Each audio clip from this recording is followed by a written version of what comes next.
नमस्कार, स्वागत है आपका एक बार फिर से Navneet education pro YouTube channel पर। कैसे हैं? उम्मीद करता हूँ सब अच्छे होंगे। हम बात करने वाले हैं उत्तर प्रदेश के अंदर 25,000 प्लस नई शिक्षक भर्ती के बारे में। किस तरीके से आपको यहाँ पे सिलेक्शन देखने के लिए मिलेगा, किस तरीके से आपको भर्ती कंप्लीट होती हुई नजर आएगी, कब तक आपको ऑनलाइन फॉर्म देखने के लिए मिलने वाले हैं और साथ में किस तरीके से आपको सिलेक्शन प्रोसेस है इस भर्ती में रहने वाला है। हम बात करने वाले हैं कि टीजीटी में टेट लागू होगा, जीके जीएस का पोर्शन आएगा, साथ में हम बात करने वाले हैं 90% लिखित परीक्षा का, साथ में 10% एक्स्ट्रा उसके साथ चयन होगा। लाखों लोगों का होगा नुकसान, किस तरीके से नुकसान हो सकता है इस पर हम बात कवर करने वाले हैं। और साथ में बात करेंगे यूपी टीजीटी पीजीटी में उम्र सीमा को लेकर कि क्या यूपी टीजीटी पीजीटी में उम्र सीमा 40 वर्ष रहेगी। इन सब बातों की हम चर्चा करेंगे इस वीडियो में। चलिए करते हैं शुरुआत बिना किसी देरी के। अगर आप पहली बार चैनल पर आए तो चैनल सब्सक्राइब कर लेना, साथ में बेल आइकन दबा लेना ताकि आपको लेटेस्ट वीडियो का नोटिफिकेशन मिलता रहे। सबसे पहले रियल और ऑथेंटिक जानकारी Navneet education pro YouTube channel के माध्यम से प्राप्त करने के लिए चैनल सब्सक्राइब करना ना भूलना। अच्छा, मैं सीधा आगे बात बढ़ूंगा, पहले सीधे सीधे पॉइंट में आपके जो डाउट है उन्हें क्लियर कर देता हूं यहीं पर। ज्यादा फालतू की बात ना करते हुए सीधे पॉइंट की बात मैं करूंगा। पहली बात यह आती है कि जी टीजीटी में क्या टेट लागू होगा। इस क्वेश्चन की अगर हम बात करें तो अभी तक ऐसा नहीं है कि टेट लागू होगा। क्यों नहीं होगा इसकी हम बात करेंगे। टेट लागू नहीं होगा या होगा इसके बारे में हम बात करेंगे।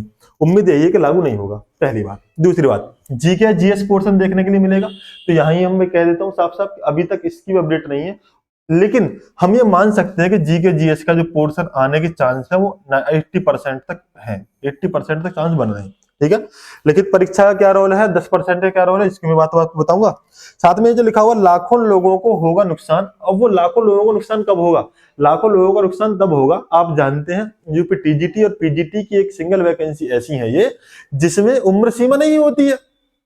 अब अगर यहाँ पर उम्र सीमा इन्होंने निर्धारित कर दी 40 वर्ष, तो भाई जो भी 40 वर्ष से ऊपर के अभ्यर्थी हैं वो तो यहाँ पर फॉर्म अप्लाई नहीं कर पाएंगे, जबकि यहाँ पहले उम्र सीमा नहीं थी। अब उम्र सीमा नहीं थी तो 40 वर्ष वाले या 42, 40, 45, 50, 55 वर्ष वाले भी यहाँ पर फॉर्म अप्लाई करते। भाई जो कैंडिडेट, जो अभ्यर्थी पहले से या लगातार कई सालों से पढ़ाई कर रहा है, साथ में अध्यापन कार्य जिनका चल रहा है, जो शिक्षक हैं पुराने जमाने के, भाई वो तो तैयारी करते ही करते हैं। अब की बार ना सही, नेक्स्ट टाइम अब की बार हम अप्लाई करेंगे। एक तो यूपी के अंदर भर्ती बहुत जल्दी आती है और आती भी है तो बहुत जल्दी खत्म भी हो जाती है। आपको पता है अभी जो यूपी टीजीटी पीजीटी का एग्जाम होने वाला है वो भर्ती भी 2022 में आई थी, 26 शुरू हो चुकी है, 26 के हाफ तक पहुंचते पहुंचते आपका एग्जाम होगा। तो भर्तियों का तो भर्ता बहुत ही आराम के साथ यूपी के अंदर बन जाता है ना। अब अगर यहाँ पर इस तरह की कंडीशन आ जाती है 40 साल उम्र सीमा वाली, तो यहाँ से लाखों अभ्यर्थियों को जो नुकसान है वो देखने के लिए मिलेगा। ठीक है, चलिए करते हैं शुरुआत पूरी अपडेट की। पूरी खबर को समझने के लिए वीडियो को बिना स्किप करे पूरा देखना, हर एक पॉइंट को मैं आपके सामने इस वीडियो में कवर करने वाला हूँ। वीडियो पसंद आए तो लाइक कर देंगे, अपने दोस्तों के साथ शेयर कर देंगे, पहली बार चैनल पर आए तो चैनल सब्सक्राइब कर लेना। पहला पॉइंट यहाँ पर दे रखा है श्रेणी 1, पद का नाम किसी इंटरमीडिएट कॉलेज का प्रधानाचार्य या हाई स्कूल का प्रधानाध्यापक अगर है, यानी प्रधानाचार्य के लिए अगर कोई भर्ती निकल के आती है तो उसमें 100% आयोग के माध्यम से सीधी भर्ती होगी, पहला पॉइंट। दूसरा पॉइंट, श्रेणी 2 की तरफ हम चलते हैं। प्रवक्ता श्रेणी के अध्यापक यानी टीजीटी की अगर हम बात करें, पीजीटी की अगर हम बात करें, है ना, प्रवक्ता श्रेणी के अध्यापक अगर हम पीजीटी की बात करें तो यहाँ पर लिया हुआ कि 50% आयोग के माध्यम से सीधी भर्ती होगी, साथ में 50% प्रशिक्षित स्नातक यानी एलटी ग्रेड श्रेणी में से जिन्होंने भर्ती के वर्ष के प्रथम दिवस को इस रूप में 5 वर्ष की सेवा पूरी कर ली हो और जो नियम 6 के अधीन पद पर रखे गए हो, है ना। मतलब क्या है? मतलब यह है कि जैसे अभी आपकी 2026 शुरू हो चुकी है और हम ये मान लेते हैं कि भाई आपकी जून या जुलाई 2026 में नई वैकेंसी आ जाती है पीजीटी की, तो यहाँ पर 50% अभ्यर्थी उनको शामिल कर लिया जाएगा। एलटी ग्रेड का नाम भी आया था यहाँ पे लिख के, या फिर टीजीटी का नाम भी लिख के आया था, जिनकी 1 जनवरी 2026 को कम से कम 5 साल की जो एक्सपीरियंस है वो पूरा हो चुका हो। ठीक है, यानी 50% कैंडिडेट तो ऐसे लिए जाएंगे जो एलटी ग्रेड या टीजीटी के पदों पर नौकरी कर रहे थे और जिनकी 5 साल का एक्सपीरियंस पूरा हो चुका है, वहां से 50% सीट भरी जाएंगी और बाकी 50% सीट जो है सीधी भर्ती के माध्यम से भरी जाएगी। इसमें एक चीज और दे रखी है कि अगर किसी वजह से 50% कैंडिडेट हमें नहीं मिल पाते हैं टीजीटी या एलटी ग्रेड वाले, तो बाकी सीटों को भी हम यहाँ सीधी भर्ती के माध्यम से भर लेंगे। होगी बात क्लियर है? ठीक है, आगे हम बात कर लेते हैं श्रेणी 3 की प्रशिक्षक स्नातक श्रेणी के अध्यापक, यानी हम बात करने वाले यहाँ पे टीजीटी की। अब टीजीटी में क्या है, यहाँ पे दे रखा है कि 100% आयोग के माध्यम से सीधी भर्ती होगी, यानी आयोग के माध्यम से सीधी भर्ती होगी। लेकिन इसमें भी दो चीजें इन्होंने बताई हैं। क्या? एक तो 75% जो भर्ती होगी ये तो होगी सीधी भर्ती। उसके बाद जो शेष 25% पद हैं वो संबंध प्राथमिक खंड के ऐसे प्रशिक्षित स्नातक अध्यापकों जो 5 वर्ष के एक्सपीरियंस कंप्लीट कर चुके हैं, 5 वर्ष का कार्यकाल कंप्लीट कर चुके हों, उनको प्रमोट करके भरा जाएगा। समझ में आ रही? यानी जो प्रशिक्षित स्नातक अध्यापक हैं, कौन से? संबंध प्राथमिक खंड के, संबंध प्राथमिक खंड के जो प्राथमिक अध्यापक है, प्रशिक्षित स्नातक अध्यापक है, उनके माध्यम से 25% सीट भरी जाएंगी। अब बात ये आती है कि अगर 25% कैंडिडेट यहां पर भी नहीं मिले, 75% आपने बाहर से ले ली सीधी भर्ती के माध्यम से, 25% कैंडिडेट यहां से नहीं मिले, तब क्या होगा? तो भाई जो सीट यहां से बचेंगी उन्हें भी यहीं पर जोड़कर सीधी भर्ती के माध्यम से फिल कर लिया जाएगा। ये बात यहां पर क्लियर हो जाती है। अच्छा, एक चीज और, एक बात ये आ रही होगी कि जो टीजीटी है साथ में जो पीजीटी है, इन दोनों की क्वालिफिकेशन क्या है? तो जो पीजीटी वाला एग्जाम है भाई, पहले तो इनमें बीएड कंपलसरी नहीं था, लेकिन अब तो बीएड दोनों के लिए कंपलसरी कर दिया। यानी टीजीटी हो चाहे पीजीटी हो, आपको बीएड तो कंपलसरी दोनों में है ही है, कंपलसरी है, बीएड आपके साथ होनी चाहिए। अब पीजीटी में कब अप्लाई कर पाते हैं? जब आपके पास मास्टर डिग्री भी हो, है ना? क्या हो? मास्टर डिग्री भी हो, यानी आपने एमए कर रखा हो या एमएससी कर रखा हो या एम टेक कर रखा हो, है ना? यानी अगर आपके पास पोस्ट ग्रेजुएट है और उसके बाद आपने बीएड कर रखी है तो आप पीजीटी के लिए अप्लाई कर पाओगे। और अगर आपके पास मास्टर डिग्री नहीं है, सिर्फ ग्रेजुएशन आपने कर रखी है, जैसे कि बीए, बीएससी, बीकॉम, बीसीए या बी, है ना, या बीबीए, इस टाइप के कोर्स अगर आपने कर रखे हैं, केवल ग्रेजुएशन कर रखी है और साथ में आपकी बीएड है, तो आप यहाँ पर टीजीटी के पदों के लिए अप्लाई कर पाओगे। दोनों बातें क्लियर होगी। अच्छा, एक चीज और कि आपके ग्रेजुएशन में कम से कम 50% नंबर होने चाहिए यहाँ पर अप्लाई करने के लिए, और इधर जिसने मास्टर डिग्री कर रखी है तो उनके लिए मास्टर डिग्री की बात आ जाती है। आगे हम बात कर लेते हैं श्रेणी 4 के बारे में, संबंध प्राथमिक खंड के अध्यापक। यहाँ पर पूरी की पूरी भर्ती जो है वो सीधी भर्ती के माध्यम से होगी, यहाँ पर किसी को प्रमोट करके नहीं लाया जाएगा। ठीक है, ये होगी दूसरी बात। अब मेन पॉइंट पर आते हैं हम इधर, शैक्षणिक आहारता की अगर हम बात करें, यहां दिया हुआ शैक्षणिक आहारता, आरक्षण के नियम तो फॉलो होते ही हैं।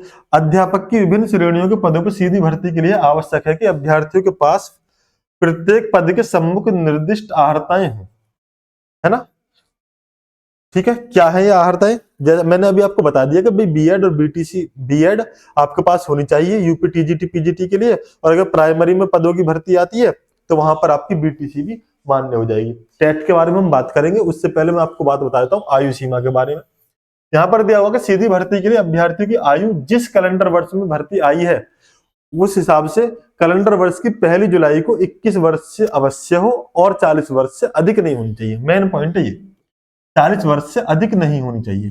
21 वर्ष तो नॉर्मली हो जाती है क्वालिफिकेशन कंप्लीट करते करते, लेकिन ये जो पॉइंट 40 वर्ष से अधिक ना हो, इसको लेकर बहुत ज्यादा समस्या आपको देखने के लिए मिल रही है कि अगर गुरु 40 वर्ष अगर यहाँ पर एज लिमिट सेट हो जाती है तो हम फॉर्म कैसे भर पाएंगे? तो मैं आपको यहाँ पर बताना चाहता हूँ एक बात कि शिक्षा सेवा चयन आयोग के सामने जब पोर्टल तैयार करके आया था चेक करने के लिए, तो शिक्षा सेवा चयन आयोग ने लगभग 12 के आसपास कमी निकाल के, यानी 1 दर्जन से ऊपर इस पोर्टल में कमियां बताई। और मेन पॉइंट कमी ये बताई कि भाई ये 40 वर्ष जो आपने मैक्सिमम एज लिमिट लिखी है ये नहीं होती है टीजीटी पीजीटी में, इस एज लिमिट को यहां से हटाइए। वो बात अलग है कि जो एज लिमिट है सरकार के द्वारा तय की जाएगी, लेकिन आयोग के पास इस तरह की कोई इंफॉर्मेशन नहीं है। और ये जो नियमावली मैं आपको दिखा रहा हूं ये एक ड्राफ्ट नियमावली है, ये अभी फाइनल नहीं हुई है, तो आप बिल्कुल बेफिक्र रहे। जो 40 साल की उम्र सीमा का मैटर है ये नहीं देखने के लिए आपको मिलेगा। ठीक है, उम्र सीमा यहाँ पर अलाउ नहीं होगी, इस तरीके की पूरी कहानी मैं आपको बता देता हूँ। साथ में अगर हम बात करें रिक्तियों का, तो भाई 4 तरह की भर्ती यहाँ पर देखने के लिए मिलेंगी, ये तो होगी मेन पॉइंट। यहाँ आते हैं अगले पॉइंट पर, हाँ यहाँ देखो ध्यान से,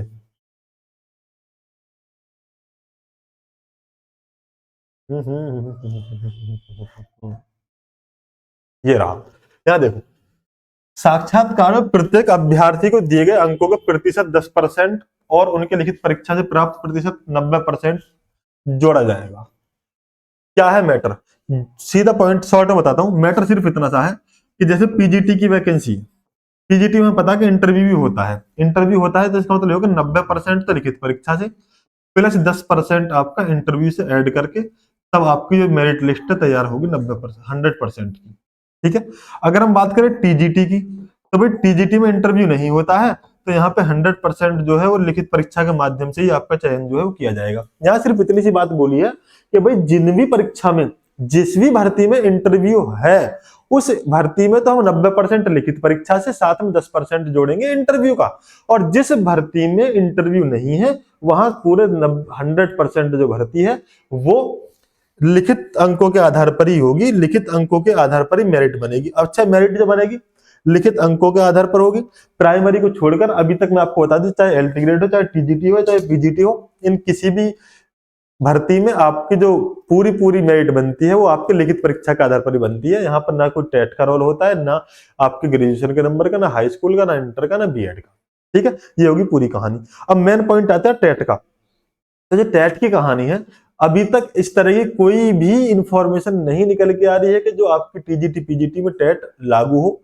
टेट लागू क्यों नहीं होगा, उसकी वजह यह है कि भाई जो टेट होता है वो आप अच्छी तरह से जानते हैं कि फर्स्ट क्लास से लेके 8th क्लास तक के अध्यापकों के लिए होता है, पेपर 1 और पेपर 2। और ये जो भर्ती है आपकी टीजीटी पीजीटी की, यहाँ पर 9, 10th, 11th, 12th की भर्ती आ जाती है। अब 9, 10, 11, 12th की अगर हम बात करते हैं तो यहाँ पे टेट एलिजिबल नहीं है फिलहाल तक की इन्फॉर्मेशन के हिसाब से। बाकी जैसे कोई अपडेट होगी मैं आपके साथ आगे फिर से शेयर कर दूंगा। वीडियो पहली बार आए तो चैनल सब्सक्राइब कर लो, वीडियो लाइक कर देंगे, अपने चैनल को दोस्तों के साथ शेयर कर देंगे। कोई डाउट हो, दिक्कत हो तो आप मुझसे कमेंट बॉक्स में पूछ सकते हैं। मिलते फिर आपसे। Okay, thank you, bye.